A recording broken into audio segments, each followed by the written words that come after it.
Praise the lord. మోషే శుభోపవాస 40 రోజులు ధ్యానములలో ప్రతిదినము బైబిల్ మిషన్ వ్యవస్థాపకులు ఫాదర్ ఎం దేవదాసయ్య గారు వివరించిన నిర్గమకాండం యొక్క మర్మములను విందాం. ఈ పాఠం వీడియోని క్రింద డిస్క్రిప్షన్లో లింక్ ఇవ్వబడింది, దాన్ని నొక్కి చూడగలరు. ఇజ్రాయేలును దాసత్వం నుంచి విమోచించిన యెహోవా దేవుని యొక్క అద్భుతములను, వాగ్దానములు నెరవేరిన విధానములను విందాం.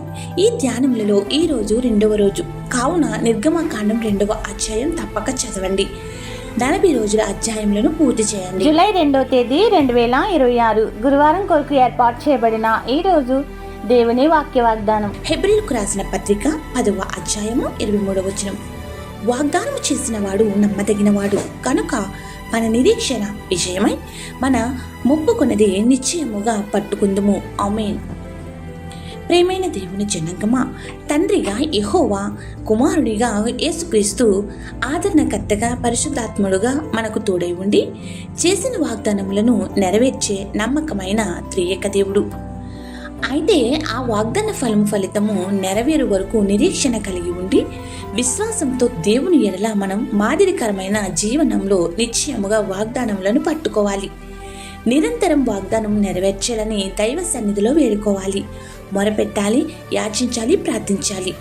అయితే కొందరు ఓపిక సహనం కలిగి ఉండక వాగ్దానం చేసిన యేసుక్రీస్తు ఫలములను వెంటనే ఇవ్వడం లేదని విసుక్కుంటూ దీని నెరవేర్పును దూరం చేసుకుంటున్నారు. ఆ విధమైన మెట్టులో ఉండకూడదు అని ఈ వాక్య వాగ్దానము నిశ్చయముగా మనకు తెలియజేస్తున్నది. అబ్రహామునకు, ఇస్సాకునకు, యాకోబునకు దేవుడిచ్చిన వాగ్దానం భూమి యొక్క వాగ్దానమును, ఆ భూమిని రప్పించుటకు 400 సంవత్సరాలు ఐగుప్తులో భయంకరమైన దుస్థితిని చూసిన దేవుడు ఆ వాగ్దానం నెరవేర్చి వారిని విమోచించెను. ఆ వాగ్దాన భూమిని అలనాడు ఇజ్రాయేలు శత్రువులను ఎదిరించి గెలిచి స్వాధీనం చేసుకున్న విధముగా నడిపించెను. అలాగే మనమును సైతాను శక్తులు ఎదిరించి మన వాగ్దానం ఫలం పొందకుండా అడ్డుకునే శక్తులను తరిమివేసి వాగ్దాన ఫలమును అనుభవించగల దైవస్థితిని యేసుక్రీస్తు ప్రభువు మన ఎల్లరకు దయచేయునుగాక. ఆమేన్. ప్రార్థన. నమ్మదగిన దేవుడైన మా క్రీస్తు ప్రభువా, వాగ్దానం చేసిన నీవు నమ్మదగిన దేవుడువని నీ బిడ్డలమైన మా ఎల్లరకు ఇచ్చిన వాక్కులను త్వరితన నెరవేర్చి సాక్షులుగా నీ సన్నిధిలో నిలుపుము. నీవిచ్చిన వాగ్దానమును పట్టుకుని సాధించుకునే ధ్యాన స్థితిని, దురాత్మలను, చీకటి శక్తులను పారద్రోలి కలిగే నీ సన్నిధిని మాకు దయచేయము. వాడు చేయుచున్న కుట్రలను పడగొట్టి నీ కృపావాశీలముతో మమ్మల్ని రక్షించి నీ వాగ్దాన ఫలమును అనుభవించగల నీ కృపలను నిండుగా మాపై కుమరించుము.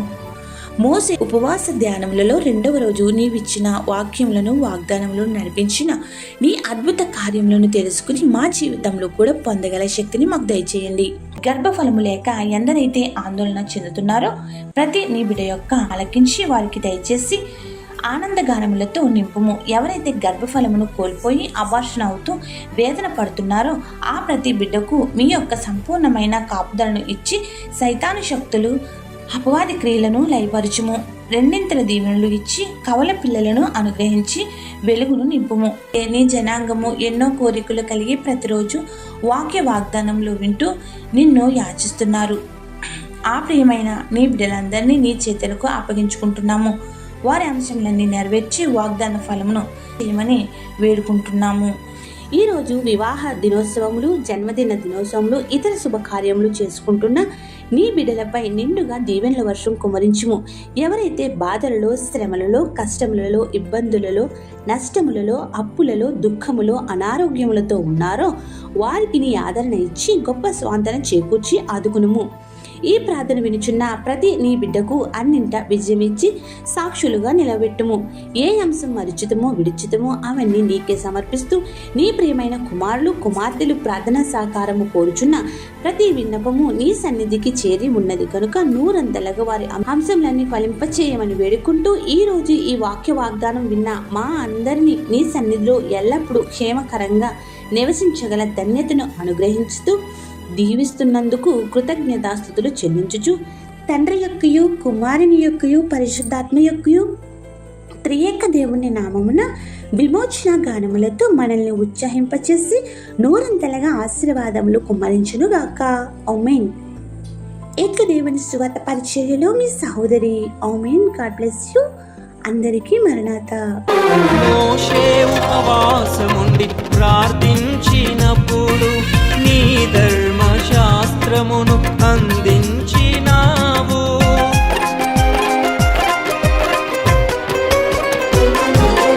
మోషే ఉపవాసముండి ప్రార్థించినప్పుడు నీ ధర్మశాస్త్రమును అందించినావు.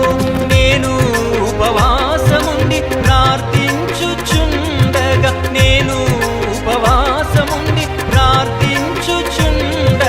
నా ఎడల నీ చిత్తము తెలియజేయుము.